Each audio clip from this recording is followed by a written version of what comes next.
I think you're the only actual member of my family on either side that's actually involved in farming. Is that right? That's still alive, obviously. Most of them are dead. Right. When I started in HSBC, a farmer could put up a broiler shed and pay it off maybe between 7 and 10 years. By the time I was leaving in 2019, so 7 years later, 20 to 25 years. Is that like the kind of job that once you get to it, you actually have to do very little by the time you get to that point? Oh no, I wish it was. I think the whole family's quite bitter about it, quite rightly so, I would say. I think it did cause a real... Yeah. And I know there was another kind of side of the family that we never were involved with at all. And I never knew anything about it. I never met any of them. Nah. Amazing. Why are you laughing? That's my grandfather that was in that coffin. The indignity. Did he come out the coffin? No, Willie got it. I've been Cammy. I've been Iona. And we're all Fed by farmers. Hello and welcome to the Fed by Farmers podcast with me, Cammy Wilson. And me, Iona Murray. This is quite an exciting one for me this week. We have my big cousin, Neil Wilson, on the podcast. He's the only member of my family that's actually active in farming at the moment, certainly. Most of them are dead. That's why a lot of them aren't still active. So yeah, it'd be interesting to hear a bit about my family history. Yeah, it's interesting. Some of it I had probably been told and forgot when I was younger. And it was great to hear about, I suppose, our farming background. And we hear about his career from head of agriculture in HSBC to now head of the IAAS, which is the Institute for Auctioneers and Appraisers in Scotland. Yep. I believe. So we've all that to cover. Iona, what have we got to do before we start that? Thank our very important sponsors. Who are? Crystalyx and Tracesure by Animax. Yes, thanks to them. We say it every single week. We got a fantastic message we said in the previous podcast from someone who had purchased or was looking to purchase it off the basis that they support the podcast. So yeah, Tracesure, my user all done. I have few hogs to do, as I said last time, and with Crystalyx, we have some tuppy news. Not all of them, just because I don't want too many triplets. But some of the Cheviates and things like that, we're giving them a little boost. So yeah, you cannot go wrong with either of them. And thanks for the support. We'll hear a bit more later on the podcast. You can, of course, check out fedbyfarmers.co.uk, getting your Christmas if you're looking. We're fully restocked. Are we? Yep. All the shearing hoodies and everything back in? Exciting. Have a look there for some Fed gear. Will we get started in this podcast and we'll have a debrief after? Yep. Here we go. Were you there last week? You may have been Not there. meant to be there. I saw your name. I didn't see. It was busy. I didn't see you. I know. I thought it'd be good to hear this good, chat. Marcus Child. Aye, it was good. Is he good? Aye, it was good. Aye. What, is he just one of these like big time pay me to talk powerful speakers? Yeah, but he's not in a flash Harry kind of way. You know, he's just pretty like. You know, if you're leading your business and you want to take your business forward, and I suppose you're an industry leader, you know, that's effectively you are. Because people watch you all the time. Yeah. These are the things you need to think about. The one thing I came away with was he talked about his big picture. Sorry, I'm doing the action because that's kind of good. what I was to remember. So you've got to have a big picture. And I mean, gosh, way back, you had Brendan Muldowney on. Yes. So I do a bit of work with them. And that's stuff we've been looking at, what's this big picture. So it was quite good because it kind of chimed with what we've been doing there. Where are you going? Yeah. And then it's trying to work out how you get there. And then he's just sort of giving you, I suppose what he's doing is he's giving you, it's quite good because he gave you examples, but it was a storyteller rather than sort of going, here's a bullet point of, you must do this, do. Yeah, give you a real world example you could relate to. Here's somebody that I dealt with, this is what they did, this is what they achieved, this is how they did it, these are the things they faced, here's the challenges they had, here's the type of things.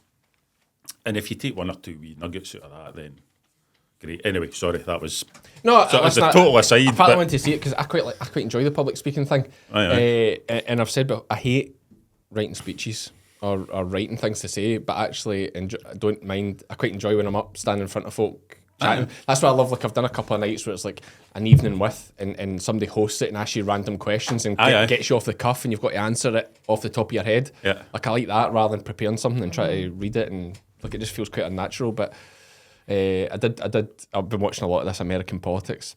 Oh, We've started now, by the way. We're just have we? Joe Rogan style. We're straight into it. Been watching a lot about the politics just because it's absolute pantomime. What's going on? They're having an election. In fact, it'll be decided by the time this podcast's out. It's decided. In fact, the polls open in a few hours. So yeah, Trump versus Kamala Harris. Trump's back up. Yeah. Iona, I think it's unbelievable. Please, I would like. Cut that. Are you joking? I don't listen to the news or anything. Did you not think that's such a beautiful way to be? Brilliant. It's a beautiful way to be. do. I mean, Imagine. It's conscious to protect my mental health. well done. Honestly, Protect your peace. I think it's fantastic. Well done. Do you know about the floods in Spain? No. No, that's mad. Like it's. Jeez, But then I do They were- think that was shocking. it does come across quite ignorant sometimes, though. No, because but I don't understand. I don't think Protect it your does. peace, Iona. Protect No, your peace. listen, I think you're doing the right thing because there's plenty. It's all negative. Plenty of times where and you it's just. things I can't do anything about. They're correct. The news is all negative. Like Yeah. they just want shock stories and to draw you Aye, in aye. and negativity.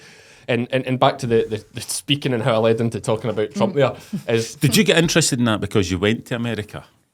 no. Because you were in America. Or were you kind of interested anyway? But I'm really interested. I love politics. So I listen to The Rest is Politics and Aye, Political aye, Currency. yeah. I listen to all those things, and The Rest is History is another amazing podcast. But I just something about. Do you know what I think my issue with politics is, or how I kind of got into it? Is probably after the Boris Johnson thing, and I just thought to myself, how can this possibly be? Like a country like the UK, how can we possibly be being led by these people? Like, how do I know? Like me personally, I know all these amazing people in my life that could run this country. Aye. Right? And we have these idiots this that is get who to the we've got. top. Yeah. But you start to realise, like, when you dive more into it, like, there's a few things with politicians, like, you need to be utterly selfish. Yeah. Right? Okay? Because, like, it's no good. If you've got young kids, like, I couldn't get into politics because, like, totally selfish. You need to be there for the kids and all that. So you need to be really somebody maybe later in life or totally selfish. You also just, there has to be a bit of narcissism there. Certainly, like, a lot of them go, it's, oh, do it to help people and that. It's like, do you? Do you? You know? There is cases of that. Tell yourself that. Yeah, you tell yourself. There's definitely cases that people do. Genuinely is. But there's a lot of narcissism involved. Right, Like, okay. like Boris Johnson, 100% thinks. He's a wee bit diluted, I think, with some things too. But, well, I don't even know that he is. He's very clever. No, he's very clever. Like, because a lot of folk make out that Boris Johnson's stupid. That's one thing he's not. He's definitely not stupid. He's a cavalier. Yeah. Would be a good way to, and a bit foolhardy and maybe does a lot of things he shouldn't do, but he's definitely not stupid. Yeah. And someone else said to me something interesting the other day when they're going hard in Labour as we are now, is that's one thing about everyone slags the Tories for going to Eton, Aye. but at least they've got an education. That's a good one. That's a good one. Should we just introduce Neil? Yes, so we are joined today. The thing is, we've been talking for about half an hour before we even started. We're joined today by Neil Wilson. Neil is currently the head of the Institute for Agricultural. You do it. Institute for. I'm the executive director of the Institute of Auctioneers and Appraisers in Scotland. And is also my cousin. And Lucky you. Lucky me, yes. What side? My dad's side. Your dad's side. My dad's side. And interesting thing is, lots of people will know you.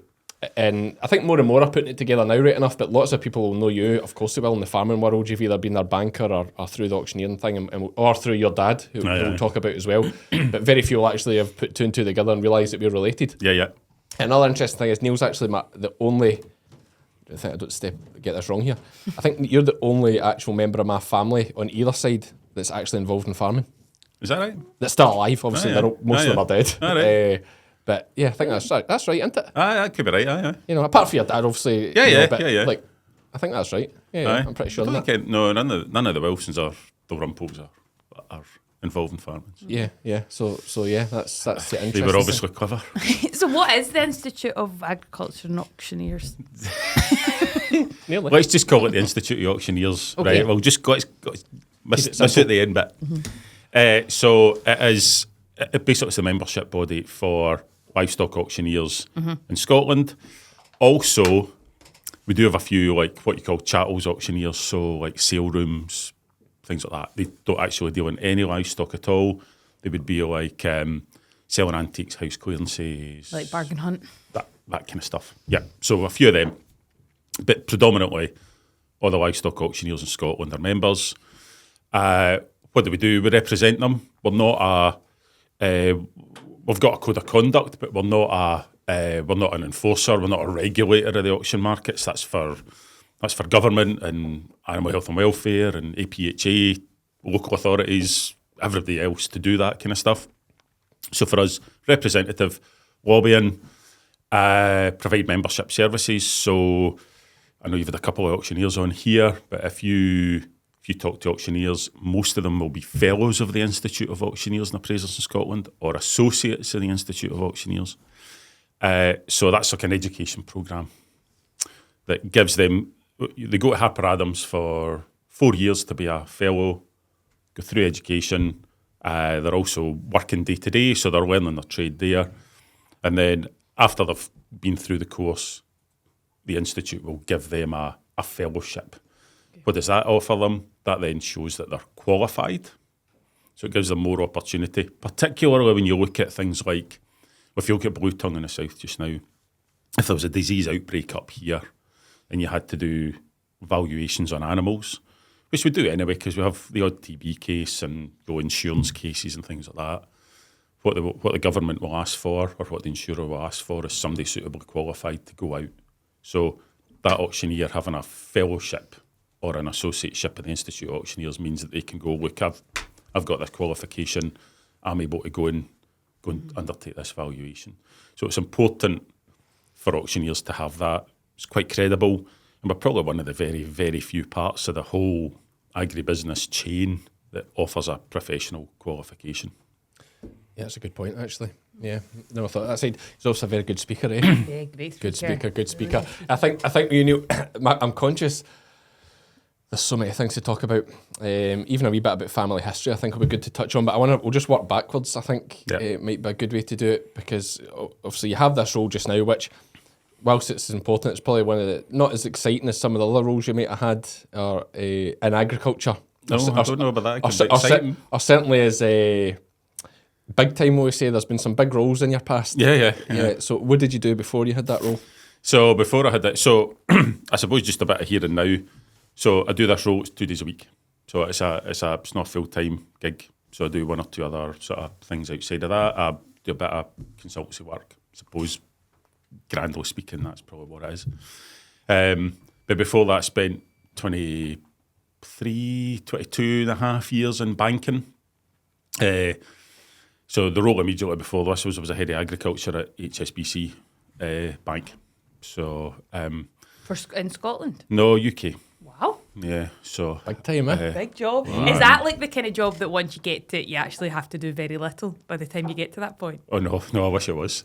No, because agriculture was such a small part of the business, is it, that you're very short-staffed? Small part. So yeah. So I suppose. Like, I mean, it's a big job, but they won't put enough resources to it. So let's step a bit further back. I started my career at Clydesdale Bank. We can go back into family history and stuff before that, but I've always been kind of involved in agriculture. It was always an interest. It was always something I wanted to do. Went to uni, came out, didn't really know what to do. Clydesdale Bank came and did a careers talk, and I kind of went, all right, fine. They were looking for agricultural people to go and be bank managers, so I applied there. So we got in, and so I worked my way kind of through there. Agricultural roles, worked in London for a period of time, worked in Yorkshire for a period of time, worked in Edinburgh for a period of time. Did some agriculture manager roles, then did a bit of worked in the Treasury team for a while, so that's dealing commodities, foreign exchange, interest rates, that kind of thing. So I was one of those nasty creatures that sold farmers fixed rate loans that then suddenly they didn't like when interest rates come down and all that kind of stuff. So no, a lot of them wish they had it. It's the ups and downs, right? Yeah. You know, you take a fixed rate for 10 years, you know what you're paying for 10 years and you'll be ups and downs in that 10 years. The last 10 or 15 years have been really quite unusual in that interest rates were so low for so long. But anyway, by the by. And then I went to HSBC, who were sort of pushing on, trying to develop a business in Scotland, because about 10 or 12 years ago, they had a little bit of business in Scotland, but not that much. So sort of pushed on for there. Was an agriculture manager, sort of southwest Scotland to start with. And then about a year in, they sort of made me the regional director for Scotland. So that was sort of try to, again, grow. This was all about business development, which kind of suited me. That was probably the bit I really enjoyed, and all of that was going out round about farms. I suppose making the most of your connections, right? You've been in the industry for a while. You've kind of moved round about. You get to know lots of people. And no everybody's going to be your customer, but this industry, I always thinks about the networking piece. And when you see when you see businesses who aren't involved in agriculture trying to break into agriculture, they always struggle because they're just such a different way of dealing in agriculture, I think, than maybe in the normal commercial world of sales and stuff like that. So I suppose I had a knack of just chatting on doors or picking up the phone to folk and we had a common ground to get the foot in in the door. Yeah, because you get it. Plus, everybody would know your, well, certainly in southwest Scotland, everybody would know your dad. Oh, well, folk would know my dad. So that would help. Yeah. But I think it helps when you can, I suppose, talk the talk. Mm-hmm. I mean, I would be a Jackie all trades master and I'd know a bit about dairying or livestock or arable, but you don't really know that much, but enough that you can sort of get the conversation going. You can understand the challenges, right? So that's the bit. So when you go out and see a potential new customer, you don't have the whole chat about this is a coup, the tail's at the back, and that kind of where frankly, that's where some bank managers start because they end up in an agricultural role and they've no idea. They don't know. Mm-hmm. They don't know, and that's not their fault. You know what you want in those jobs is somebody that's keen to learn, keen to understand. And I think what I found most in farming when those managers were going out to see customers, I just always said to them, be honest. Mm-hmm. Just say you don't really know, but you're keen. Yeah. Because I think that's what we want in the industry, right? We just want folk that are interested. See if someone's shows genuine interest and is just genuine. Yeah, absolutely. You'll win the farmer over. Yeah. If it's just lip service, farmer can tell. Aye. And you'll never make them an expert.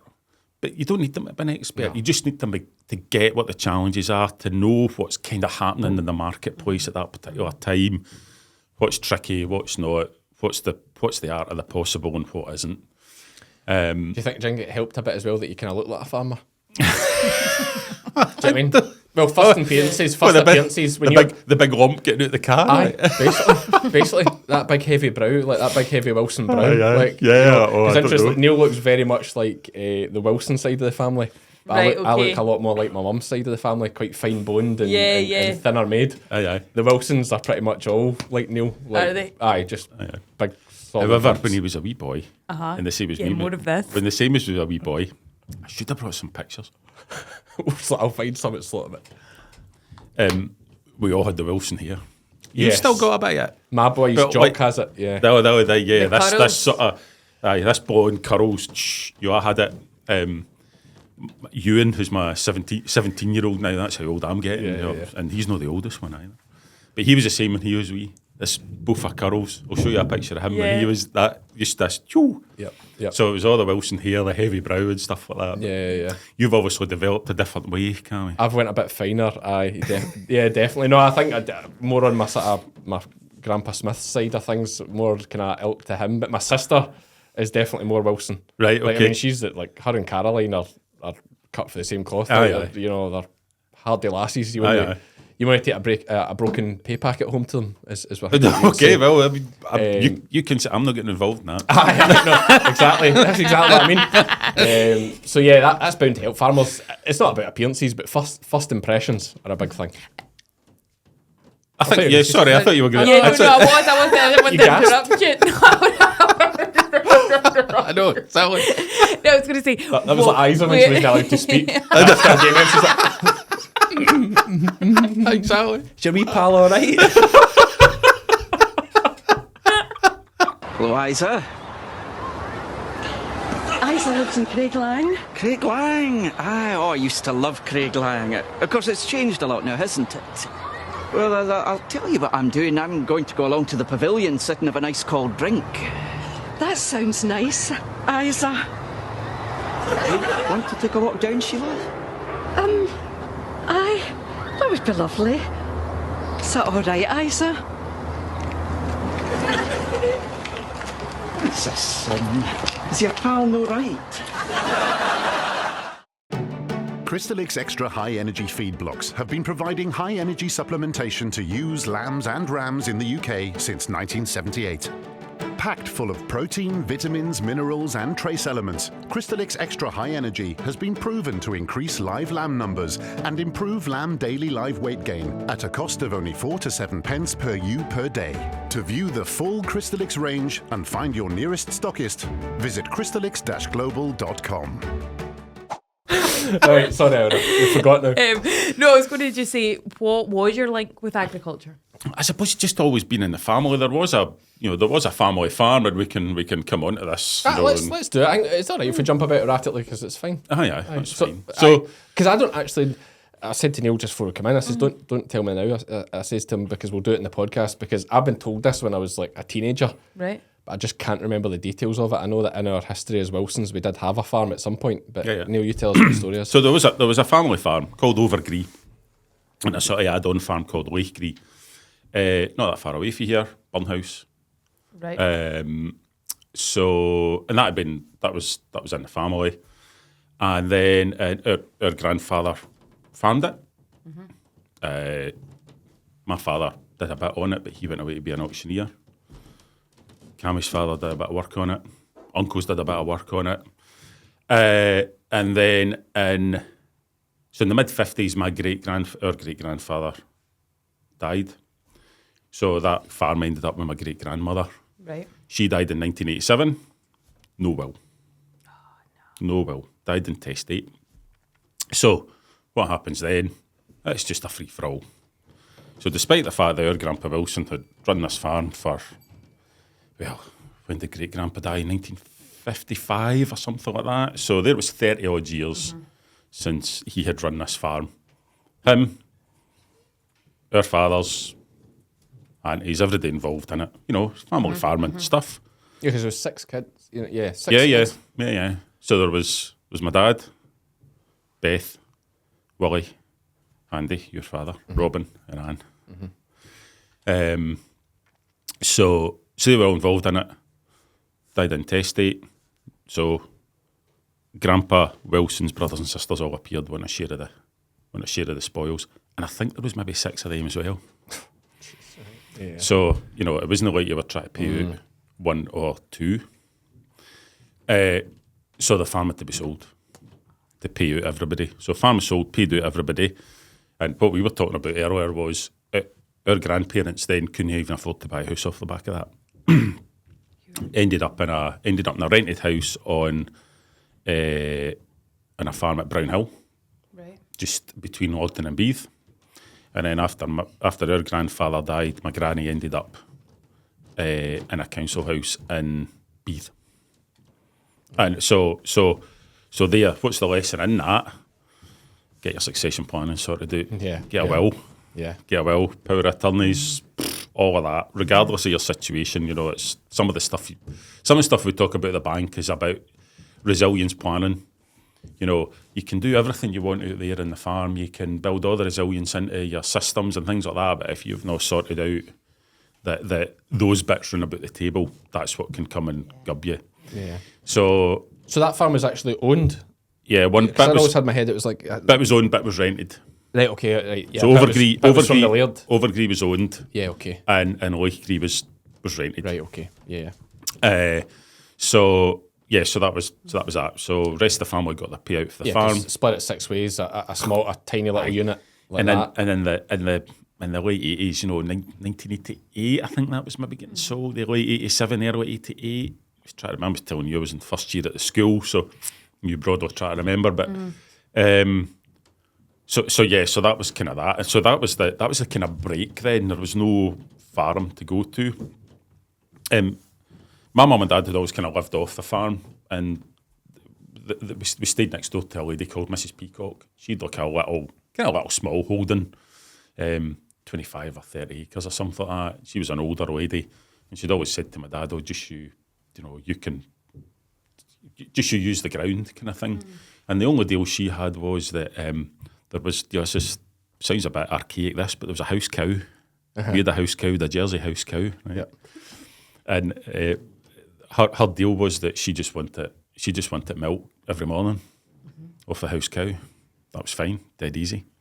Beautiful. So we kind of skiddled about with that, 20, 25 acres, So kind of mucking about and a bit of winterns, you know, and you'd buy some, bit like probably you're doing a bit of bit of peeling and dealing, you know, buying arms, winterns and all of that kind of stuff.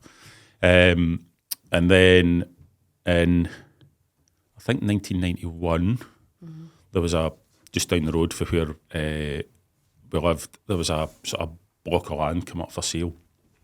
Just land. There was a house, but they weren't selling the house. It was about 80 acres. Hadn't really been very well looked after. You know, Rash Central and, you know. Has a little bit of over near Beeve and Lugton. There wasn't really boggy corners. There was dry corners and boggy fields was more like and stuff like that. So, fair play, mum and dad stuck their neck on the block and bought that, you know. And you know, again, land values were low. I mean, you know, there'll be fields now valued more than that entire farm. So. So bought that. So that was kind of where it kind of kept it going. So I kind of always had, because of the granny and grandpa having a farm, that kind of going away, but the kind of farming bit still kind of being there as a skiddle about and coming back. Is this is why your dad's auctioneering? Aye. Stuart Wilson is your. You said Stuart, but so Stuart Wilson is your father, who was started off in Paisley. Paisley and Kilmarnock. And then went to Castle Douglas. Would Kilmarnock be owned by the Craigs at the time or no? No, it was all A&J Wilson Limited. A&J Wilson. Oh, because it's Craig Wilson. Craig Wilson, so they went together, Yes. Okay, so he was Kilmarnock, Paisley, and then from there to where, Castle Douglas? Went to Wallets and Castle Douglas in the mid-90s, maybe 94, 95, something like that. And then latterly did a bit of work at C&D, so Longtown and Dumfries. Yeah. So Dad was auctioneering, Mum was teaching. I was there, but then I disappeared away to uni in 94, something like that. So yeah, and ultimately then, so what was that, 80 acres where, you know, still 30 years ago, you were all still having to work to make it work, if you see what I mean. So that was always the connection.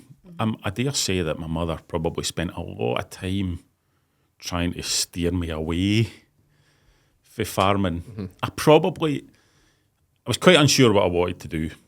I probably would have liked to have gone and farmed, but 80 acre, I mean, it's where's the opportunity? I was the same growing up. You know, I would say I was steered away from farming. I had the opportunity, but it just wasn't. It wasn't. Just even 30 years ago, it just wasn't like a. This just isn't a thing. Plus, bear in mind, your mum and dad are you know, still on the go. They've still got, like, you'd have a long time before they've got to make a living off it. So where's your road in? Well, and I suppose the bottom line though was they weren't making a living off it. It was really every penny that was made in that place was rolled back in, because it was in such a poor state. So everything was rolled back in, every penny. I mean, I just don't even know. I could ask my father, but I don't think they would in the 30 odd years where they were running a farm, I'm not sure they ever took anything out of it. Yes, okay, it maybe ran latterly it would run a house and things like that, but they would never be, you know, but they would never be saying, oh, we'll have £1,500 a month out of that. It's just it's for pocket. We've all always worked as well as farming, and that's what I do now. I still do that. Still do the worky thing. Probably so I can afford to blow it all on farming. Yeah. Hey, common theme. You know, I've said it before in this, like our farm genuinely, the farming side of things makes no money. It's all social media, merch sales is our big one, TV stuff, everything else I do out with it is what makes the money. Like, to make, and it lets me waste money where I shouldn't really be. You know, if my accountant had his way, it'd be, you know, cut the sheep numbers right down so you've got enough to make your content and go. But it's probably vanity is a big part of it to me. Like, I just want to be a big time sheep farmer, and I love it. I love it. Like, somebody gets me a bit of ground, I'm like, yeah, I'll have it. See, I wouldn't say I'm in the vanity. No, you're not putting yours on social media. No. I wouldn't say I'm in the vanity mode. I think what I've always pined after having a go at it. But is it not nostalgia a wee bit? I think it's just been. There's a bit of the been stuff. It's always kind of floated about there. It's always been in the background. I've always worked in the industry. It's always been handy to say, oh, I'm a partner in the farm business because, you know, back to that succession planning piece. The minute I was old enough, Mum and Dad had me in the title deeds, they had me in the partnership, you know, all of that kind of stuff, just because of what, I suppose what they went through with Granny and Grandpa Wilson, you know, that was proper heartache time, like, you know, because they were losing their house and everything. I I think the whole family was quite bitter about it, quite rightly so, I would say. I think it did cause a real... And I know there was another kind of side of the family that we never were involved with at all. And I never knew anything about it. I never met any of them. Like, you know, I didn't know anything about it, really. No, it was proper cut off. But also, because of the strain of all of that, even just within our parents, you know, the strain was always there after that. I mean, between the brothers? And because there was all this, the all sorts of mixed opinions around the table. Should we fight it? Should we know? Is it... How do we deal with this? And like, you know, big family, so you know, you just end up with different opinions round the table. You know, there'll be quite a lot of strong opinions too, because the Wilsons,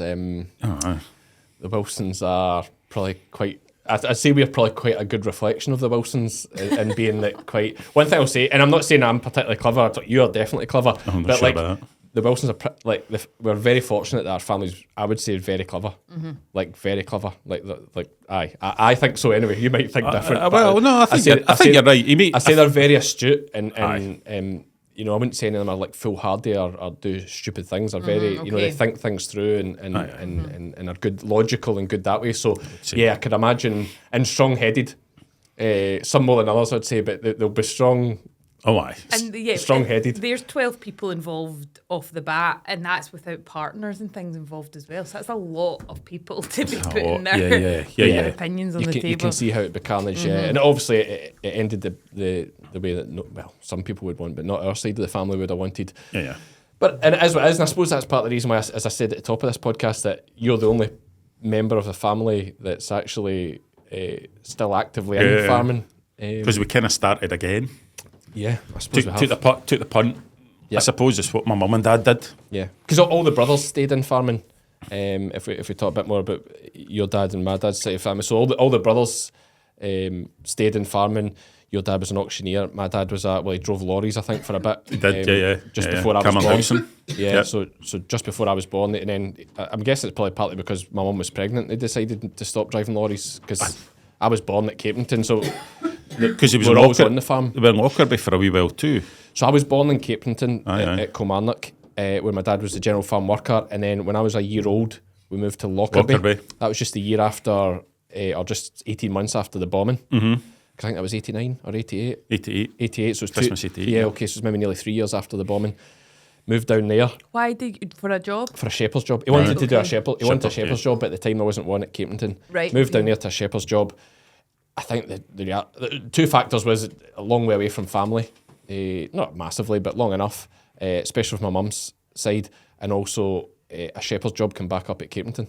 Right. So we just were away for about a year and then straight back to Caprington, and that's all I remember is Caprington. So my father stayed in Shepherd, our other uncle Willie. Willie, the wild man. He's a wild man. There's a lot of people listening to this podcast from the Beath, Lugton area. Who will probably never have put together that I'm or that we are related to Willie Wilson, but it was your Will. He was different. Party animal? No, just like rough. Right. Rough. Like if you imagine kind of like Fred Dibner kind of guy. He's very. Would you not say that? He was a kind of Fred, like just grafting, fagging the mouth. Aye. Rough. Predominantly fencing, but other things like. Not rough at his work. Yeah. Rough around the edges. Okay. Very good at his work. Yep. Very good at his work. Looked like he lived in a cave. Okay. Yes. Okay. But he actually lived in a house. Yeah. I've seen long hair, though. I've seen you at times. Long hair and all that. Like long hair. And I'll put some photos up and watch on the YouTube. But always with a bunnet. Always with a bunnet. Fags. Did your dad smoke? Aye. Did he? Still smokes a pipe. Aye. Does he? Aye. It's obviously just a thing of that generation. Because we're like, I said this to somebody the other day. I was talking to someone, like, I still feel like I was brought up very old fashioned. Like, and I feel like our family had very old fashioned values instilled in them, which in a modern world, like, is brilliant. And by that I don't mean old-fashioned like right-wing nonsense, just about hard work. And I use that like my father, Fred Dibner, John Wayne, loved all these things. We grew up black and white telly. I'm a lot younger than you obviously know, but black and white telly in the kitchen, you had a wee dial, you had to turn it to find the channels. There's only 4 channels. Smokers, my dad was a smoker, like big time on the fags. But I think he'd been doing it since he was like 12 or something. Anyway. It's just a different era. Anyway, I mean, he might have been a couple of years in it, but then for a while. I suggest, exactly. They all did. Grandpa Wilson smoked like a worm. Granny Wilson smoked like a worm. Yeah. And she smoked these bloody kind of almost like cigarello things. Yeah. I remember that. Yeah. But then the girls didn't. They were the sensible ones. They might have been now. Did Anne ever smoke? She'll watch this and be like, "Don't you dare say I smoked?" Anne. Aye. Oh, I don't know. Say no. I wouldn't like to say no because you get aye. Wilson women, terrifying. You get a proper. I haven't seen Anne for a while, but I'm sure she'd seek me out if I got her around. So that's even like, smoking these days is quite an old-fashioned bloody thing, isn't it? My granny used to smoke, and then when my brother was born, he was the first grandchild, and then on that she stopped, and right? She still had fags left in her packet, and then she literally never smoked a cigarette again. Good for her. Fair play to her at that. I know. That's mental strength, isn't it? Yeah. Fair play to that age. Mm-hmm. But you talk about Uncle Willie. You never had the privilege of going to work with him. Oh, well, I actually did a couple of days. Did you? I've got a story about that too. God, so did I. You couldn't cope with it. It was brutal. Was it? Absolutely. Oh, he was a slave driver. He was an absolute beast. Aye. Just because he did. Yeah. Just because he did. And he was huge. Like, I mean, he was... I remember when Grandpa Wilson's funeral, right? So the coffin had been in the house. What year was that? Because I don't remember that. 90... Well, you wouldn't remember it because it was maybe 91. Aye, so I was 1 year old. I was 1990 born, yeah. 92, something like that. So the coffin had been in the house. As it was, I don't know if folks still do that. But they're not religious. Just that's, no, but that was just where... Cheaper than storage costs. The house was that bloody cold. Exactly. The house was that cold. I remember that. The Brown Hill floors. Brown Hill, aye. Oh my horrible. God. Anyway, the undertakers were trying to get it out the door, and the boy actually ended up dropping it, and I'm not kidding you. Oh my! Willie just caught the whole thing. Aye, he's got the whole thing. Right. Amazing. Why are you laughing? That's my grandfather that was in that coffin. The indignity. Did he come out the coffin? No, Willie caught it. That's what he's saying. Willie caught it. He was a big guy. He was a beast, big. Yeah. Big. Swinging a stab mill every day, and before this is before post chappers, like you're swinging a mill every single day. Every day, yeah. No, but you, I mean, I would. Well, some folk might disagree. I didn't think I was really that sore worried about hard work, but there was hard work, and then there was working for him. Yeah. So maybe getting a bit deep in the weeds there, but no, I know. Like I did a few days with him. It's exactly as you say. He just ran all day. It was brutal. Just keeping up, like, and I was working with him when I was a lot older than when you were working with him, because I would be working with him for like 16 years or more, or 18 years more after later than you were working with him. And we had a post job, and the story I had with him was he let me drive the tractor.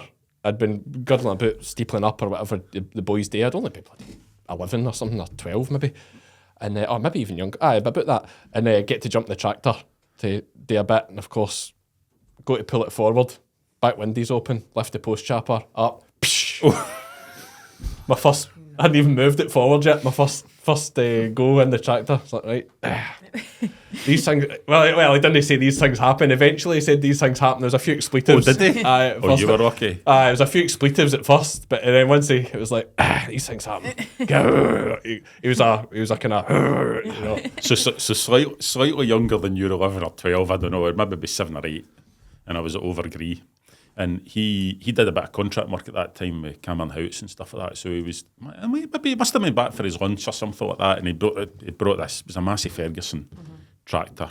So this is like early-ish to mid-80s. And I don't know what took me, but anyway, I went to have a look at this tractor, right? So I sat in it, you know, to having a kid around, you're driving it and stuff like that. I don't know what took me, but I started fishing about the back wheels, and I popped the valve in the tyre just as he came out the back tyre, just as he came out the house. Back tyre going. He went absolutely ballistic. And I just saw him coming out the house, and I was feared of him at that age. Aye. He was big, but he's even bigger when you were only 7. I just literally jumped the dike and ran. Just ran. And I honestly I thought he was chasing me because he was shouting that loud. I thought he was just right behind me. I stayed in the furthest away field. I don't know how long, but as long as I thought it might be till he was away. Aye. Brilliant. And then so I creeped back to see, because, oh my God, I mean, obviously I'd done wrong. I would have deserved a proper boot in the backside, but oh my God. I can't, can you not tell? I'm still... You're still traumatized. I'm stressing about it now. I know what I'm saying. And do you know what I'll say to him, actually, to be fair as well? I offered, because I must have been jealous, and I worked to him for a few weeks, whatever, and he came to, we'll get you a square up. I said to him, no, I don't want anything, put it towards paying the pennies, obviously, because I was just a wee boy anyway, but I says, no, put it towards fixing that window, whatever that's cost. And he says, oh, hey, don't worry about it, we'll sort it, there's your money, blah, blah, stuff like that. Was... We're making it like he was brand new. He was fine. He was absolutely brand new. He was just fine. Old school. And he could be funny, he could be. Aye.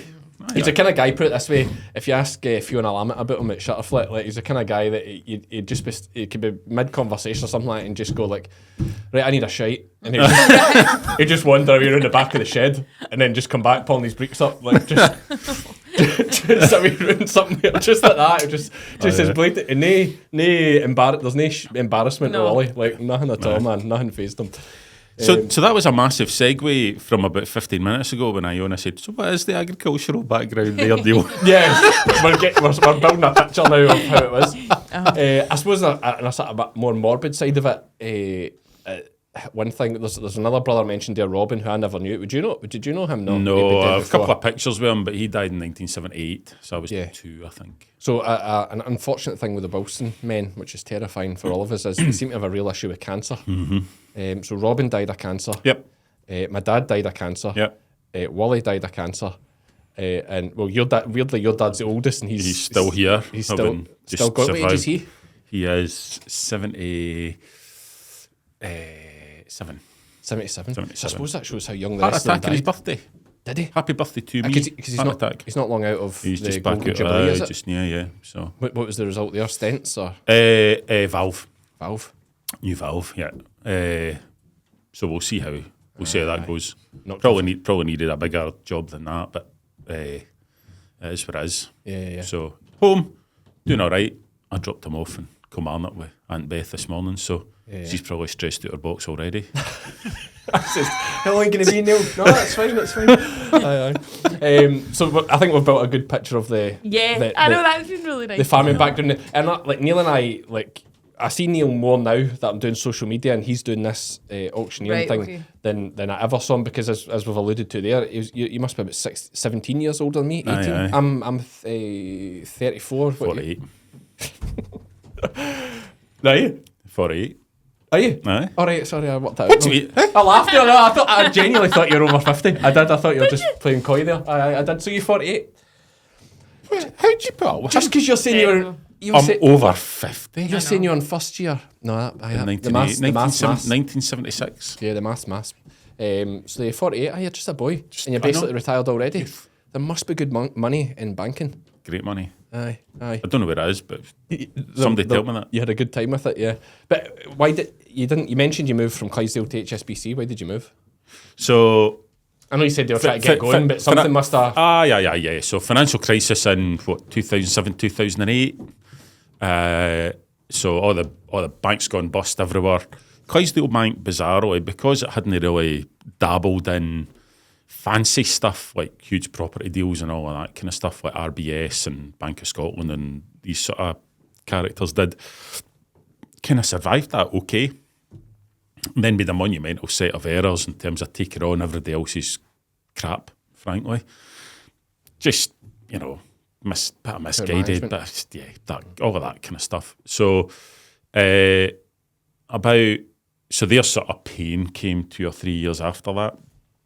They were owned by National Australia Bank at that time. So actually, Clydesdale Bank, Scottish Bank, but owned by Australians. Oh, is that right? Aye, it was. So not now, because now it's like, well, it went for Clydesdale to Virgin Money, to now it's been sucked into Nationwide. It's still branded as Virgin, but it's now part of Are any of these banks owned by Nationwide. UK companies? Yeah, I think Lloyds will probably still be RBS, NatWest. Yeah, they are UK. They're UK based, yeah. So, so where was I? Sorry, Clydesdale, yeah. So they felt their kind of pain 2010, 11 into 2012. Department I worked in at that time, they came out looking for voluntary redundancy, and I'd kind of had my fill. I actually thought I'd had my fill with banking, full stop at that time. Done it for 15 years. I always kind of had an inkling I wanted to go and do my own thing. I just didn't really know what my own thing was at that particular time. So hummed and hawed. Had third child on the way at this point in time. Had a mortgage to pay, all of that kind of stuff. But I literally just said to Claire, look, Claire's my wife. There's a reorganisation happening here. The chances are that if I stay, I'm probably going to be asked to work in Glasgow 5 days a week. 8 o'clock start, 6 o'clock finish. Is that what I really want to be doing? Travelling for Thornhill and Dumfries every day, up and down the road. Young family, is that? I think she'd try and take the voluntary redundancy bit because, well, frankly, a bit of money in it. You'd worked there 15 years, there was a bit of cash in that to do. Not a life changing amount, but enough that you thought, right, well, if you leave, you get another job. Well, and if you don't get another job for a few months, there's a buffer. Yeah. So do you back yourself to go and get something else? So I did that. And I didn't really know what I wanted to do. I was sort of dabbling about looking at other things. Was I going to go out on my own or that kind of stuff? And and I just got a phone call off a recruitment agency one day saying HSBC were looking. I thought, do I really want to go back and do the banking bit? Like, have I had enough of the corporate world and all of that kind of stuff? Anyway, I went and spoke to them, and I think the business development bit got it for me. I'm not sure it was. HSBC might hate me for this, saying it wasn't the HSBC that was the opportunity. Yeah, you start with nothing, go and build a business. Yeah, you work for HSBC, but go and build your business.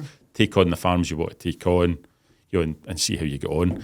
And that was kind of the flip. So I had left Clydesdale and I went to HSBC. It wasn't that I didn't jump ship straight off. If you see what I mean. Yeah, you didn't see a job, or you weren't headhunted from Clydesdale. You had a wee break. I was all. And that was that straight to the role of head of agriculture. No. I was probably from where I was at Clydesdale, I ended up probably stepping back a wee bit. Okay. To go forward again. But I never knew what that would hold. And actually, stepping in HSBC was a real culture shock. And worked in a bank before. I used to work in Clydesdale Bank. It's quite a big bank, you'd go into head office because a lot of people here and stuff like that. HSBC is just like Clydesdale Bank's, junior league football in Ayrshire, and HSBC is like Champions League, Barcelona stuff in terms of the scale of what you're dealing with. I mean, it was mind-boggling. You go to the head office in Canary Wharf, 8 Canada Square. Mere folk worked in that building and worked in the hell of Clydesdale Bank. Is that right? Aye. It's massive. I mean, it is something else. Yeah. So,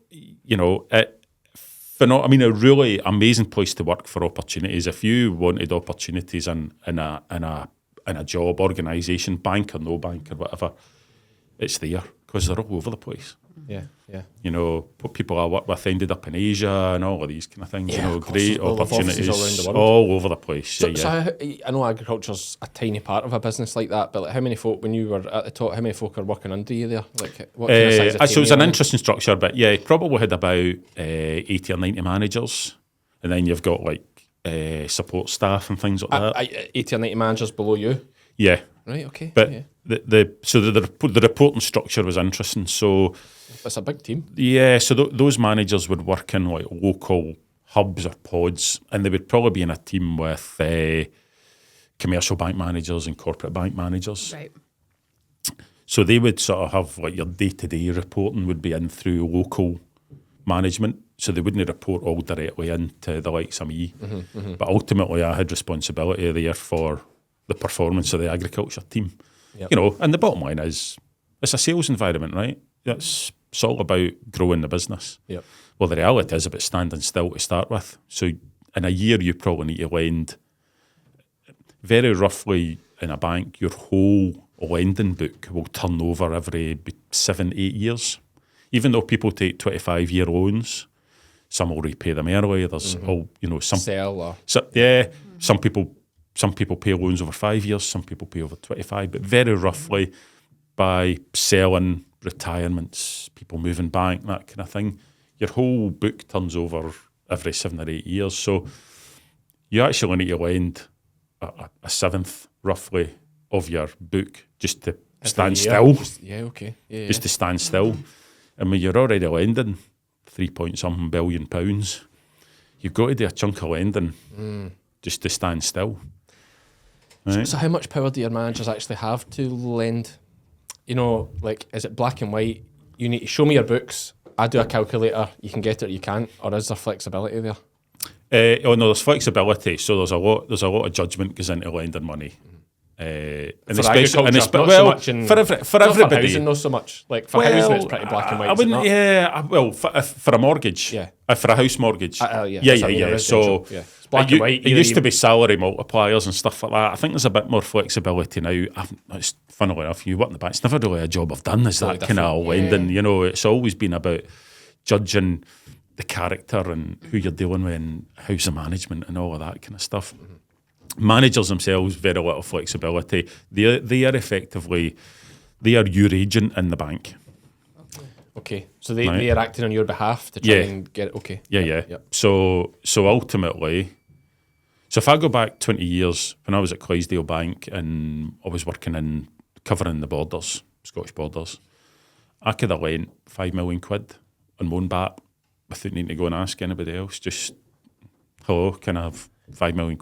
Yes. Are you fully secured? Do you have it? Right, off we go. Yeah, so fully secured. Yeah, you're saying. Yeah, there was certain. So you can lend £5 million as long as they've got the £5 million. As long as they've got security. Yeah. So the tiers. Yeah. So there were. You couldn't phone up and say, Cammy, here's £2 million, go and buy a farm and just make sure you make the payments. You couldn't do that. Aye. Let's keep it quiet. No. Why didn't you bloody say so? Definitely no now. No. But that changed. You know, regulation changed, and there was it was a kind of lot of checking. You know, so effectively now a banker would put together a report, a story, not always a tall tale, but you know, trying to get over. Flower it up. Yeah, and you have a credit department, and you're effectively going there and saying, look, here's the type of farm, here's the management, here's what the financials look like, here's why we think we want to lend this person the money. So if you're the one going for the money, numbers are important. If you've got a loss-making business and you're trying to, you know, let's not kid ourselves on, it's going to be very, very difficult for any bank to go, don't you no problem. Here's some. So, yes, the numbers are important. The bank will look for probably cash flow projections and, you know, but ultimately what you need to do is sell yourself. Why should they back you? Why should they give you the money? What's good about what you've done? What do you do with your management skills? I talk about all the, you know, do presentations and this stuff. You talk about all this stuff about trying to encourage people to think more about how they present themselves to the bank and give a sort of positive story about what they've done, good and bad. You know, I mean, I always say to people, listen, what I want to know as the bank manager is when the SHIT hits the fan, how are we going to get through it? You know, so if you've already had a rough time and you've got through the other side of it, don't hide that rough. Tell me what that rough time was. Because it shows your resilience. Exactly. And tell me how you get through it. Because what that says to me is that, you know, that's somebody who can manage their business well and they can deal with the stress and the hassle and the pressure of stuff not going right. It's like every business. It's easy when the sun's shining and everything's flying. It's when it gets prices up. It's a doddle. It's when it gets difficult that you know you need to show your mettle. So anybody listening to this that's going to the bank, just, you know, Think about all the things you've done. Think about your background. Think about your education. Think about the courses you've done. You know, go to stuff like, we talked about that agri-leader thing earlier. Go to these kind of things. You know, any opportunity you've got to go and learn something or pick something up. And I know in farming, you know, again, this is back to the point, we're all involved in it. We all do a bit of it. But a lot of us aren't very good at getting off the farm, right? You know, stuff like what you're doing, the podcast, the Fed by Farmers stuff, some of the YouTube stuff, is great because it is opening people's minds up. But actually, from a bank perspective, what they want to know is, you know, in terms of managing your business, what type of things have you done? What sort of skills have you got? And you know, how can I be sure? Because if I'm lending money for 20 years, right, how the hell can any of us know what's going to happen in 2 years, never mind 20? So agricultural property reef being the well, there you go. Prime example. You know, stuff like that comes out of the blue. Politics happens, stuff happens, animal disease happens. So we all set off with the best of intentions, right? And you know, the reality is that you hear all these horror stories, don't you? Oh, the bank put me out of the farm, and no. And usually where that's got to, I'm not an estate agent, so I never ever would want to go and stick a for sale sign at the front of somebody's Roden if they hadn't paid their loan. You'd always work through that and try and get to the point where if there's no way out, that either the farmer decides, right, fine, I don't want you as my bank manager anymore, I'll go and find somebody else, or they do something to try and alleviate the issue. Sell an on-core asset, a cottage, a field, or whatever it might be, to try and get things back under control. Have you had to No. Make somebody sell a farm? No. Never? No. Okay, that's good. No. I always find a way. Sell a wee bit or... Find a way. Listen, payment holidays, do you do payment holidays in farms? Not so much. Too much money? Or it's a slippery slope?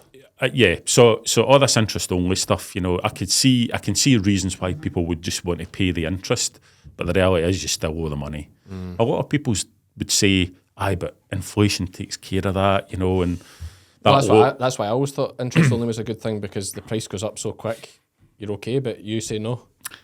But you've still got that debt at the end of it all, Cammy.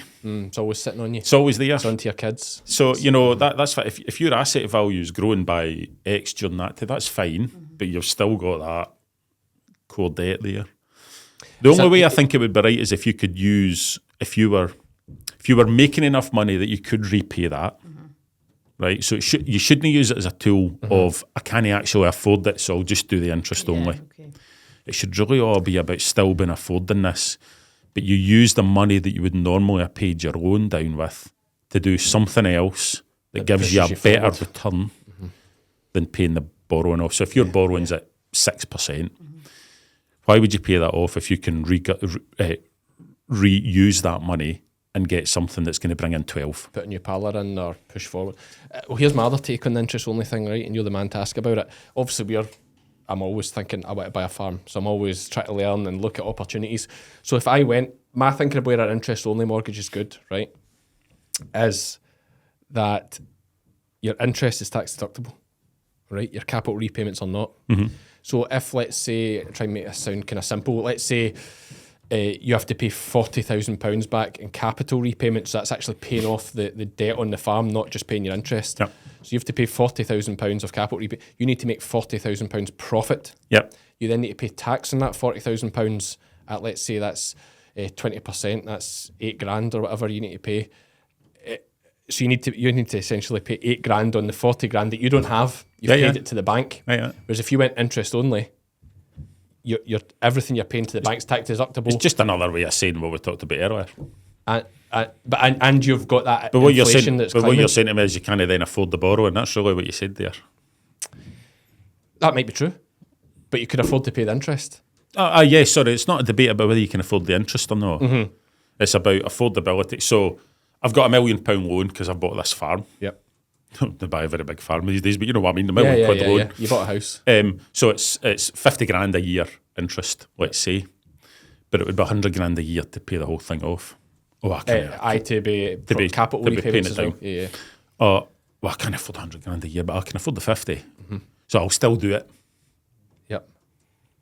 But it's kind of what you said to me there, Yeah, just in a slightly different way. Yeah, but if, like, say, somebody like myself who, you know, we're moving forward all the time, but if, say, right, you know, I'm optimistic for the future, of course, but if I say, yeah, I could afford 50 and it would get me on a farm, but I can't afford the 100, what's the issue? Like, you think they wouldn't bother on to you, mean, or you just think you're putting yourself in a slippery slope? It tightens up who would give you the money. There's no doubt about that. Do you still get interest-only mortgages? Yeah, you do, but there'll be a few of them. You know, for example, HSBC, we were never that keen on it. We wanted to see repayment. Because you're in charge and you're obviously not keen I'm on it. miserable so-and-so.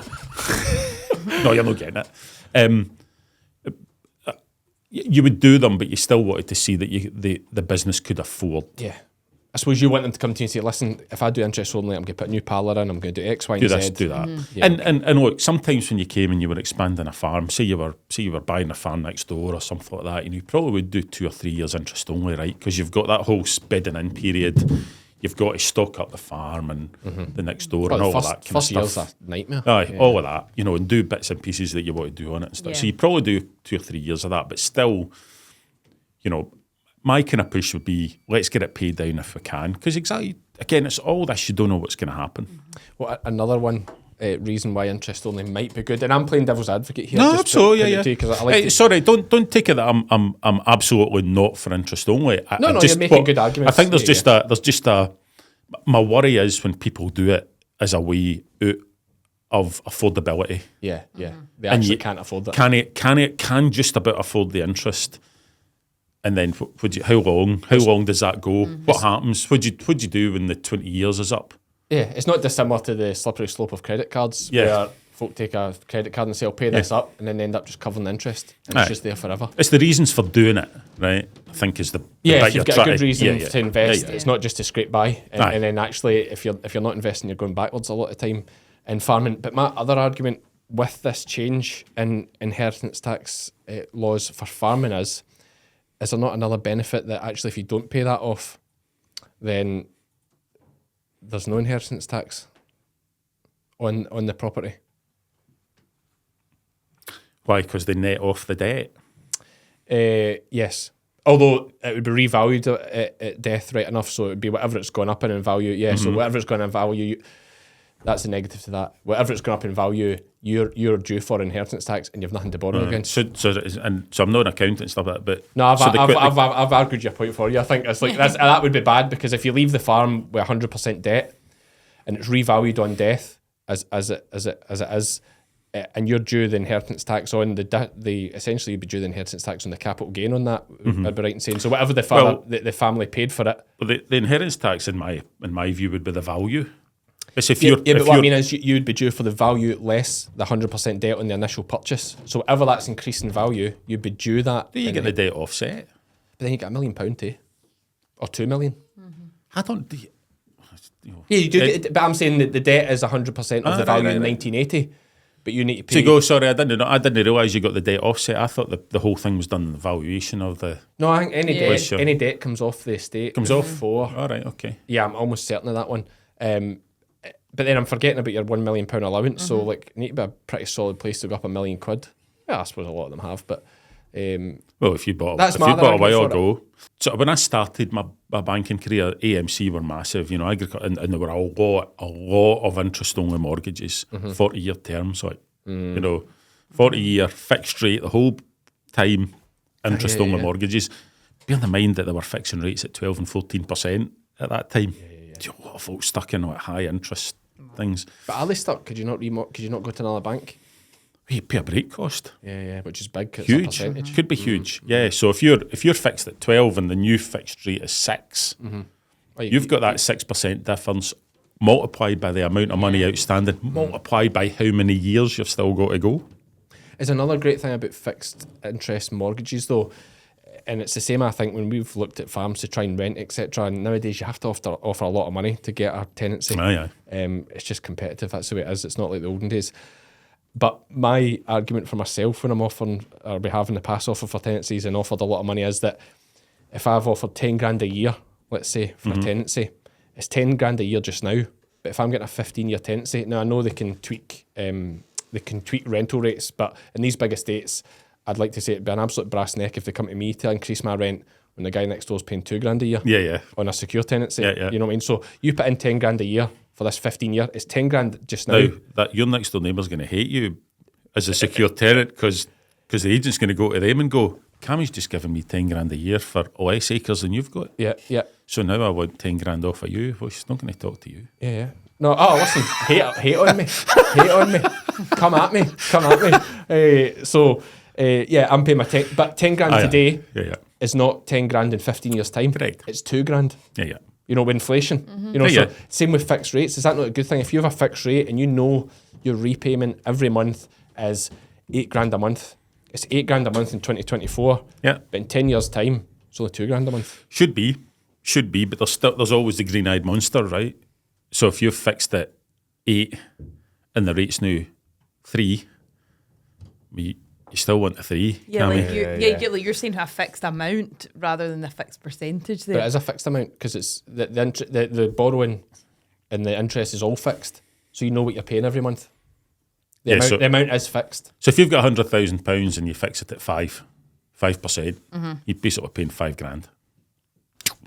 End of. Doesn't matter what the variable base rate does or anything like that. You're stuck in that. That's just the same amount of money. If you're on a 40-year fixed rate, that means that the rate they pay today, tell me if I'm wrong here now, the rate they pay, if they're paying £8,000 a month today in 2024, and in 2064, their final payment's going to be the same. Well, their final payment might be more, but your second to last payment is the same as it is today. Is that correct? Should be, yeah. Yeah. So your final payment, that's one thing. Although you're saying 15% interest, which is still green at, horrible.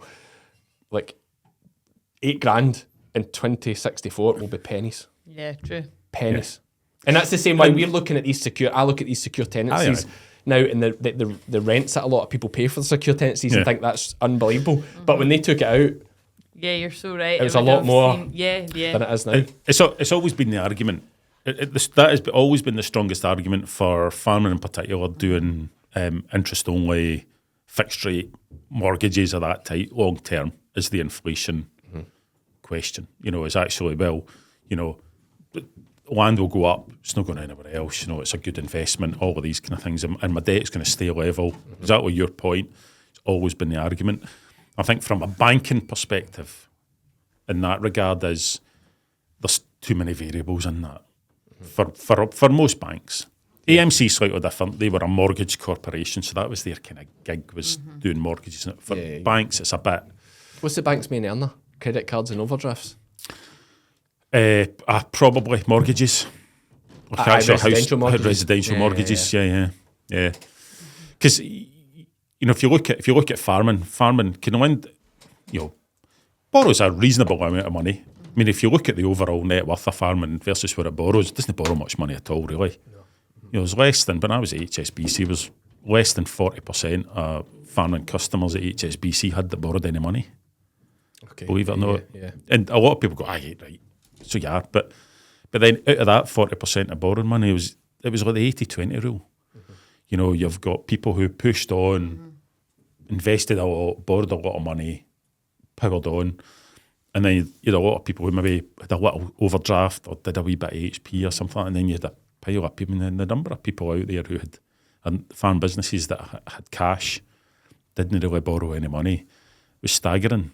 I can remember going into Westminster, this is sort of post-Brexit stuff, and sort of been told, it was a meeting with the banks, and sort of DEFRA and ministers sort of going, farmers need to, we're going to do stuff, they're going to change the subsidy system, farmers are going to have to find out about, get efficient and all of this, all this stuff that we've heard about for years and frankly still continue to hear about. And we'd have to sit there and say, we don't have the power as a bank to do that. Yeah, you can, you've got the levers, you can hold overdrafts back or you can force them on. Literally 20% of your customers are borrowing any kind of significant amount of money. Yeah. Another 20% have got a tiddly wee overdraft that, is either here or there. It operates as a proper overdraft. It's in credit, it's in debit and credit. And all the rest have got money in the bank. And they were like, what? Hey, what? It's like, well, you guys see the Bank of England borrowing figures like we do.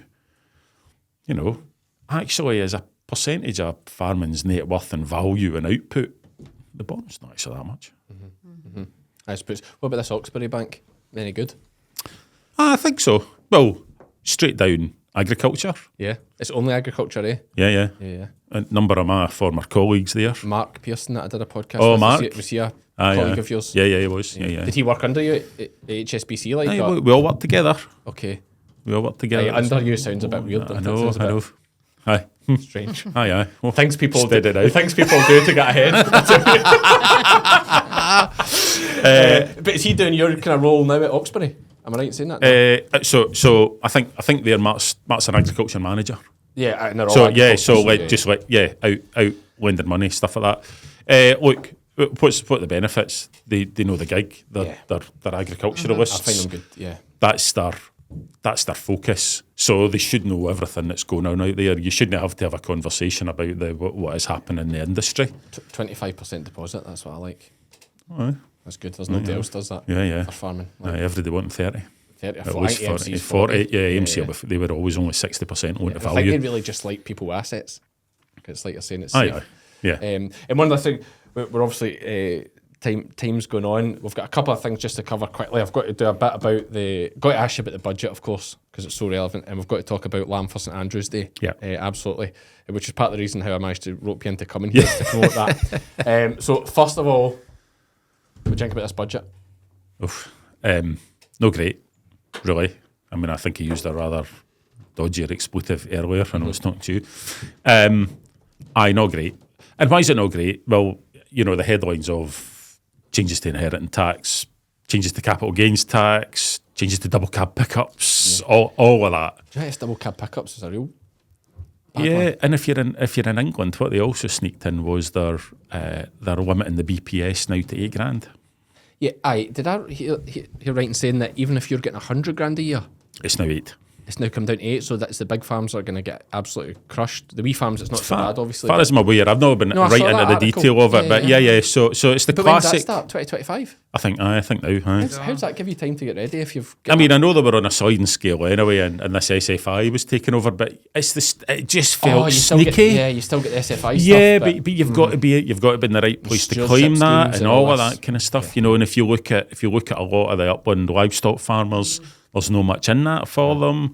If James Rebanks is a great one to look at. He listens to this podcast. What's your saying? He just no, I mean he's spot on with what he talks about.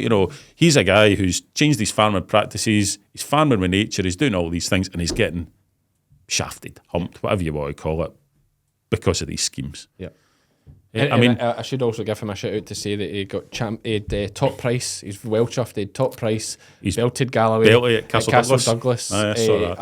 About 3 weeks ago now, when this podcast comes out, he was well chuffed because I messaged him. He listened to it again. I messaged him and I said, he'll listen to this one, no doubt. And I said to him, you've made it now. They mentioned him on the Rest is Politics budget special. Is that right? Which will be one of their most viewed podcasts. And Rory was talking about how it affects farmers. And he was talking about, he's reading a fantastic book just now by upland farmer and former journalist James Rebanks. And I thought, man, a book shout out for them. It's big. Not that he needs it, he sells plenty of books. Well, I'll give him a book shout out too. Maybe not quite as big as that, but his books are bloody good. Yeah. Joy's books. I actually have one at home and it's terrible. I haven't read it yet. I bought it with the intention of it. It's a Hill Shepherd or what's it called again? I can't remember now. I think my favourite one was English Pastoral. Is that what? I can't remember. I bought one because I thought when he's going to now be texting you to say to read that book. Yes, absolutely. So shout out to James. I tell you, there you go. Book reviews with Fed by Farmers. Oh, I like that. Yeah, book club. We need to read some though. We're just talking about the Hoof GP's book. So no, right, that's the budget. Budget. Rubbish. Yeah. I mean, we can change anything. People shout. For the inheritance tax bit, there's a sort of consultation period. I think as an industry, we've got to just go and see if we can get some sort of easing. I don't think they're ever going to go back, but some sort of easing. Increase the limit, bring down the percentage, whatever it might be. I'd say the big thing is we need to stop hoping that the general public are going to support us, because that is we need to be really careful. Very careful. I mean, some of the social media stuff, I listened to Nikki Campbell did a phone-in tail end of last... Or was she? No, Radio 5. Nikki Campbell, Radio 5, did a phone-in was it last Friday morning? Oh my God, Radio Scotland was the same. Brutal. Millionaires moaning about it. All that kind of And we do need to be careful. And it is very, very difficult to explain the nuances of this industry. It's so difficult. In fact, I think it's probably too difficult it's impossible to explain. I did a wee video about it, trying to explain it, that any business looking at a farm thinking, I'm going to invest in that. Would they do it? Terrible investment. And that's why... Certainly what we do. I actually made another video and deleted it because I thought I just don't want to go down this negative route. But like food, you can tell me if I'm wrong here, food is about the last commodity that isn't run by big business. Now I know the retail side it is, but actually the production side, I mean, look at English Water for an example. Who owns English Water? It's like Chinese companies or something, and they take billions out it and do nothing back. Food is arguably more important than any. And particularly... it's because there's no money in it. And particularly our wee red meat part of the world is still so fragmented, and I mean, I love it. Lots of people hate it. They all want to integrate it like they've done with dairy farms and pig units and poultry and stuff like that. Geez, just be so careful about going down the integrated route. I used to see it in the bank. It was actually quite easy to lend money to, but the chain takes all the money off the farmer. It's just the bottom line. The example I always give is when I started in HSBC, a farmer could put up a broiler shed, so that's like fattening chickens, for and pay it off maybe between 7 and 10 years. By the time I was leaving in 2019, so 7 years later, 20 to 25 years. Same chickens, same systems, advances in technology, advances in genetics, because they're all way ahead of us in the red meat sector in terms of their genetic development and stuff like that. Pigs as well, all those things. And now in that 7 years I was there, you'd added 10 years onto the loan. Most foragers don't supply sheep and cattle with enough cobalt, copper, iodine and selenium, critical to digestion, immunity, reproduction and growth. When it comes to supplementation, there's a danger of under or oversupply. But when bolusing with Animax Tracesure, you can be sure every animal has enough for up to 6 months in one single application. Animax, giving what it takes. Just you're talking about chickens there, am I right in saying, you maybe won't want to say this because I don't know how it all works, but he's told me so it doesn't matter. Am I right in saying you were Alan Blackwood's bank manager when he was getting started in chickens? Couldn't possibly comment. I thought you might say that, but that was Alan just finding out that we were cousins just the other day. Was like it? I was saying to him, I can't remember how you came up in conversation. And that's what he said. Neil was, whether it was at HSBC or whatever. Clydesdale it maybe was back then, I don't know, but he says you were the manager for him. So just over the wall for you, Iona. I know, just over the dike. Yeah. I know. It was, as I say, I couldn't possibly comment, but I always enjoyed going to see the Blackwoods. Yeah. Aye, kettle straight on as soon as you get there. It's great. Aye, Shirley looks after exactly. you. Yeah. So we have the quiz to do. Sorry. Can we come back to final point on budget? Do it. Right. Final point on budget. Rush, yeah.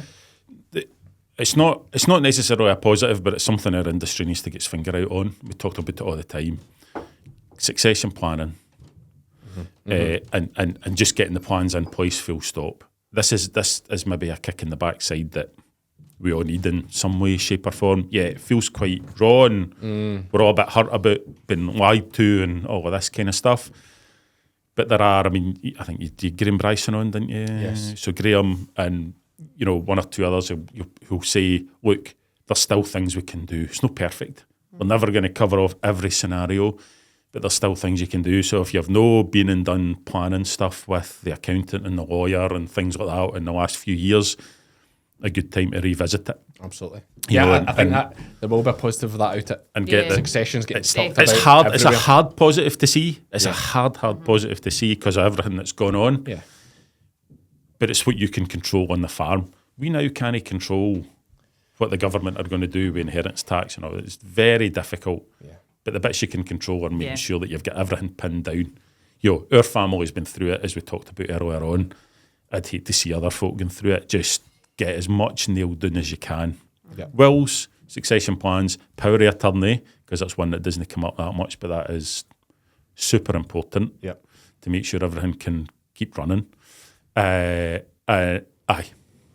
So no, you're right. One absolutely. positive, a big negative. And lamb I'm going to say we're going to do. I'm quite excited about it, only because, like, You're my hope to have a Wilson at the top of the leaderboard here. Some needs to knock Hoof GP off his pitch. Do you know Ashley? Is this what the leaderboard is behind you? Aye, that's the leaderboard. It's Top Gear style. We're doing it just for a bit of fun, and it's good because you can go back and see all the guests that have been on and where they are. That's what we like about the Top Gear style thing. But Ashley Parker, who's Graham Parker, the Hoof GP's wife, messaged me to say that Graham, he does watch all the podcasts, but he starts at the end to see if anybody's beat his score, and then he goes back and watches it. He always just starts at the end and watches it. So Graham, you've timed this one nice. But Lamb for St Andrew's Day, and I'll put a bit when we introduce you at the start. I'll also hype this up as well. When this releases, we'll put a lamb into UA that week. Oh, good. To coincide with this coming. So talk us through that. Just tell us about that. Yeah, so Lamb for St Andrew's Day started in, I think, 2010. George Purvis, who's managing director at United Auctions, auctioneer, fellow member of the Institute of Auctioneers and Appraisers in Scotland, and Willie Mitchell were on the Scottish Rural Development, Rural Leadership course. And I don't know, they must have been asked to do a project or something, but effectively they came up with this idea, well, let's try and do something with lamb. Let's try and make lamb synonymous with St Andrew's Day, like haggis is with Burns Night. So for a period of time, they sort of were pushing it out to farmers, local communities, try and get your rugby club to have a dinner and serve a bit of lamb and all of that. Can try to generally promote it. I started with Auctioneers in 2020. Great timing. In the door 6 weeks, COVID comes along. You can imagine all the joys of that. So of course that kind of stuffed the whole what we're going to do for St Andrew's Day and lamb that year. So Chris Sharp for UA sort of came in, did the Institute want to get involved in this, get more auctioneers on board, let's make it a national thing. Because I think at that time it was really just United Auctions that were pushing it hard.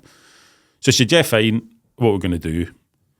Well, where's the only places that are open? The only places that were open were hospitals and schools, frankly.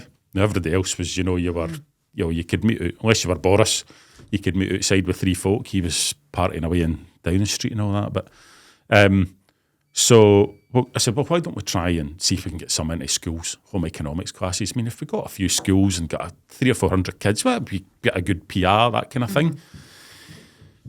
105 schools later and 11,600 kids. And we're sort of greeting going, well, how are we going to get all this lamb and how are we going to get it processed and how are we going to get into schools? Anyway, we had a lot of help from a lot of people. Butchers, John Scott Meat at that time basically processed all that meat for us in I think they were working 24 hours a day, weekends, the whole lot. So we got all packaged, all out. QMS were great, provided the recipes. So we were kind of delivering nice wee book sheets. Everything to the schools. Here's a recipe.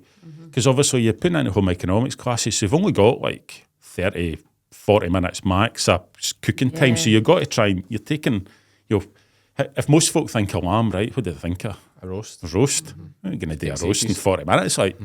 So we're pushing down all these recipes. So we did that. And we just kept it going. And we've got to, this year, we've got 125 schools and 35,000 kids involved. And effectively what we will do is we will supply all the lamb for that, put it into schools, using as many local butchers as we can, because we're trying to create that link through the chain, through the market, through the processor, to the butcher, to the school. And if the butcher can get themselves into the school and sort of deliver that lamb and talk about it and things like that would be ideal. QMS do quite a lot of they do a lot of marketing PR for us. We deal with the schools behind. We've now got sort of 5 recipes for them.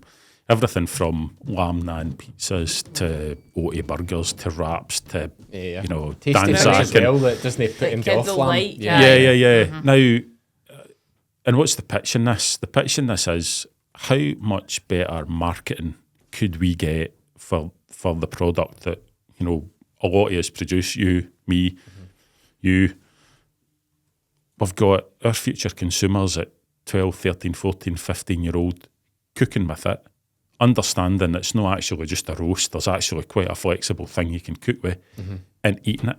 Yeah. 100%. And the feedback's been amazing, just we think, the lamb naan pizza seems to be a real success story. They all love that.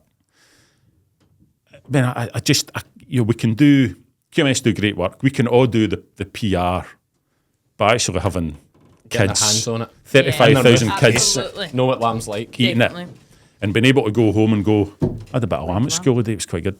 Because it's amazing how many kids from the town, all right, hopefully have- not, will never had lamb. Absolutely. Like they'll say, I would be working with folk in the Polis that would say, I don't know if I've ever had lamb. Yeah, You know yeah. what I mean? That's what you usually say about the doner meat thing, well, that's slightly different. And it's interesting, I would say that a lot of the schools we deal with are, city schools as opposed to like the rural schools. Yeah. we got Because a the few, rural we got a few ones- rural schools, yeah. But they've had lamb. Yeah. But that's so, Hey, a lot of ways, it's a shame to say in the inner cities, maybe never had a home cooked bloody meal. well, potentially. So, that's the so what's the opportunity for that is the opportunity there is for everybody to do this. So for the auctioneer's point of view, I mean, frankly, we've put over 100 grand into it since 2020 because we're Amazing. putting all this lamb in. We want to do more. We can do more. And basically, if we can get folk to you donate a lamb at the market. So if you're selling some lambs, you could say to the auctioneer, listen, the value of one of the lambs, can you put in the lamb bank? In 2021, we started what we called the lamb bank to allow people to donate. That's a good. You don't have to take a lamb and put it in the bank. I mean, we still have a lot of folk that think, right, well, I've got a lamb here, what am I? We'll just deliver it to you, Neil. I shouldn't have a bad leg. I know. Can I keep it still? You don't want it. We'd even take an old cow yow. Yeah. It's Yeah, more it all about, goes into the pot. it's more about the money goes value. into the That's pot. a great It's idea. more about the value. If you have 30 lambs, say, put one of them to St. Yeah. Andrews. Yeah, And that's a last great year we had idea. some great things like the Ingrams up at Logie Durno put one in with a saltire in its back, and Nicola Wordy did a wee bit and things like that. So as much as we can push that Brilliant. on, and if you've sold all your lambs, so a lot of the store sales will be by, a lot of folk will be out their lambs, things like that. You can actually just donate some money. Yeah. And we've got a sort of link for that. I can give you that, and we can I'll put it in the on. show notes. So that's kind of the appeal. We want as many of these kids to be trying this, tie it in with St Andrews Day. What's not like? And you get a Definitely. mention. You get a mention in the market report for your charity works too, which is Exactly. nice, which is good. They should. I always think UA. They should, with our electric screens, they should do a wall of fame and just name all the farms that have donated. We've talked a lot about doing Like that. on the screen. Yeah, talked a lot about doing that through the institute. It's actually just it's the logistics of trying to put it all together, When eh? you try to run a busy market day and you have to. Yeah. names and Yeah. Doing St Andrews Day itself is a hard thing. They Aye. do the lamb for St Andrews without any extra. Tis. So that's the kind of push, and that's the appeal. Everybody getting behind it. I keep saying it, focus. What's not like about that? Yeah, Oh, okay. definitely. It's £100, £150, but how much would you? If you were a business, how much would you spend in your marketing? Yeah. Farms don't really spend money in Well, marketing. and it's particularly, not, do that's not the cost to the farmer. No. It's not actually the cost to the farmer. It's Yeah. whatever it's cost to produce that lamb to get it there. On a good day, you might be £70 it's actually costing you. Yeah. But it might go for 130. So, Aye. And it's all this stuff. The more power, more people you get behind it, more people grow. I mean, this year I think we've got a couple of organisations who are actually just going to take a school on, and they're going to put the lamb into the school. They're going to try and get into the school. Can we speak to the kids? Brilliant. All of that kind of Keep it stuff. growing. And I think there's an opportunity there. So even if a farmer wanted to say, "Oh well, I'll do my local school," Yeah. they bother. Brilliant. Drop you a message and make it happen. Because we've got all the schools. It's just about tying it up. Yep. What do you have to do? Get the lamb, get it into school, and if you can get in to talk to them about what you do or your business, or if you're a butcher or you're a farmer, whatever you do, and you get the opportunity to go in and talk about it. It just happens that it's the auctioneers that are pushing it on, right? It's in our interests. We want to sell lambs through the ring, right? We want to keep the industry moving. We also want to show that we're doing a bit more than just offering the ring as a place to sell. But it doesn't matter whether it's the auctioneers, everybody can get lumped into this and get stuck in. Yeah. No, well, I'll tie it in with this Brilliant. podcast coming out. I'll get a lamb in. And obviously, we'll make sure this will be well out before St Andrews Day. So anyone wants to donate one, of course, stick one in, and it's all going to a good cause. Good work. Thank Now, you. I'll be honest, we could blather away for 3 hours about No, loads of I know. stories I know. about Stuff to do. banking and there's lots of. Iona's got about 300 orders to go out, so that's I can feel so antsy. I can feel her so tense because the post is coming soon. Yeah. No. We have this quiz, all Yes. right. This quiz to do now. The target is the hoof GP at 10. Right, okay. I'm Is that a 10? Is that a 10 out of 10? No. You have 2 minutes. 2 minutes to get as many right now. Now, let me tell you, it is easily beatable. I haven't done it easy for me to say. I'm sitting at a 9, but I have had a couple of 11s just when we like doing a wee bit of quizzes. To be fair, Iona's improving her score as well. He's but so annoying. She's not at an 11, obviously. But you're the man here, right? Now, I've not seen these Iona, ones, you but never watch the news, so you can never answer a current affairs question. it's actually it's amazing. She got a 7 without, and actually, she knew a lot of ones I didn't know, to be fair. So, benefit of university, I think. But you've got current affairs and university I'm behind not sure you, about it. It was a long time ago, Cammy. and a couple of years, we'll say, of experience, because some of these are kind of older generation questions too, which in this room you fall into. So. Tell me when. I will start you off and we'll go. Give me a second, and it's 3, 2, 1, go. The Staatsoper concert venue is situated in which Austria city? Vienna. Yes. Which US motorbike company is known by the initials HD? Harley Davidson. Yes. Which former Labour Party leader was born in Tredegar, Monmouthshire, Wales in 1942? Neil Kinnock. Yes. The Chennai Super Kings are a team in which sport? Cricket. Yes. Which South African city is known as Mother City? Johannesburg. Cape Town. Which author created the book character Hermione Granger? J.K. Rowling. Yes. The Spanish resort Benidorm sits on which sea? The Mediterranean. Yes. Ocean topaz stones are predominantly which colour? Blue. Yes.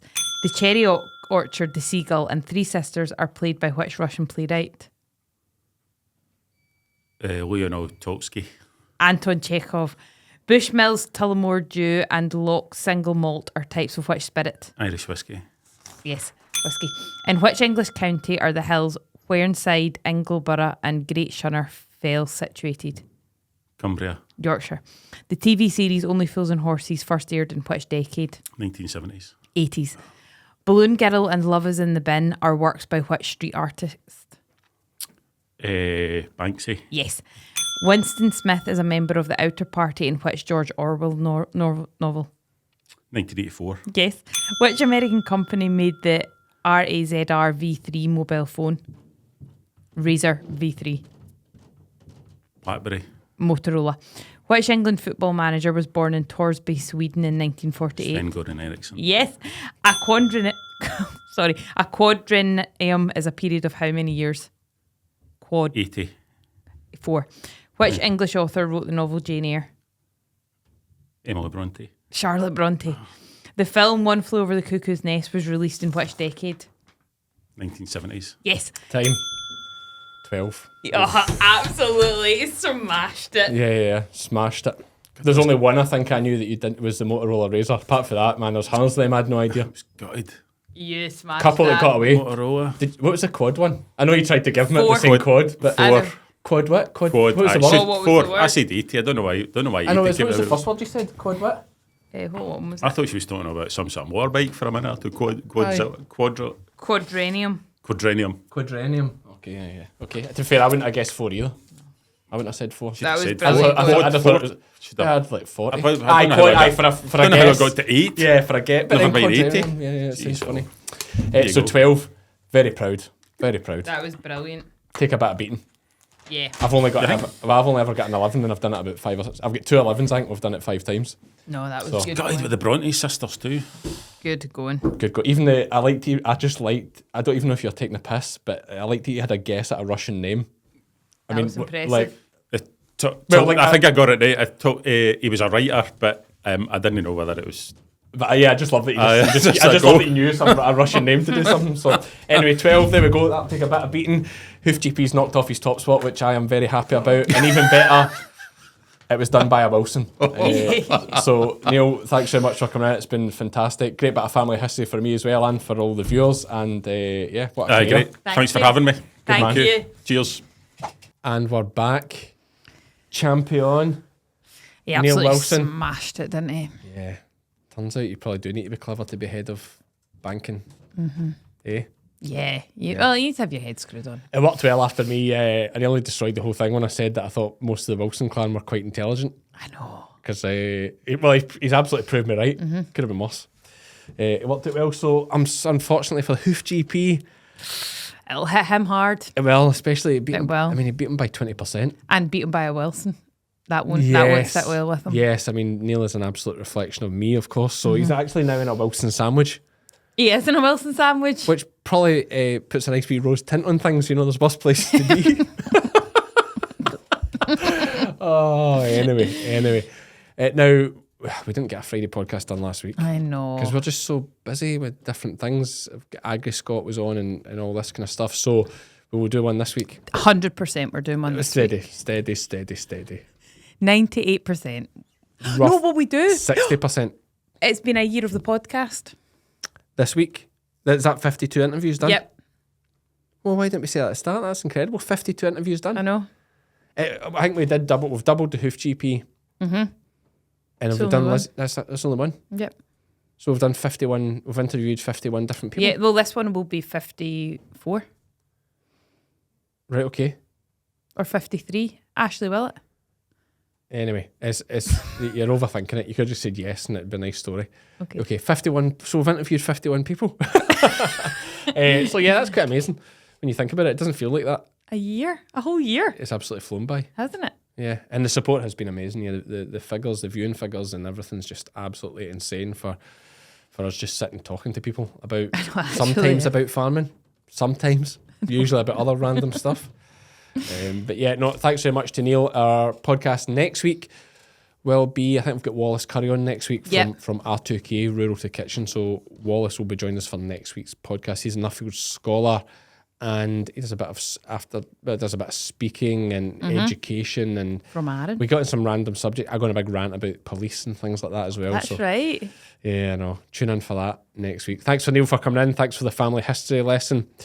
And thanks for the Empire Biscuits. And of course, that important message there for lamb for St Andrew's Day. We donated a lamb yesterday. Did you? For it, yeah. Well, I'm preempting it. This is coming out on Tuesday. We're filming obviously a couple of days before, so I'll sell a lamb on Monday for St Andrew's Day.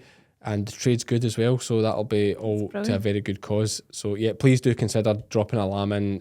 If you're in for your local market and you've got a batch in, just let them know you want to put one of them for St Andrew's Day. Only applies in Scotland, of course. St Andrew's Day hasn't taken over the rest of the UK yet, but you never know. You never know. Anyway, that's us for this one, folks. I've been Cammy. I've been Iona. And we're all fed by farmers.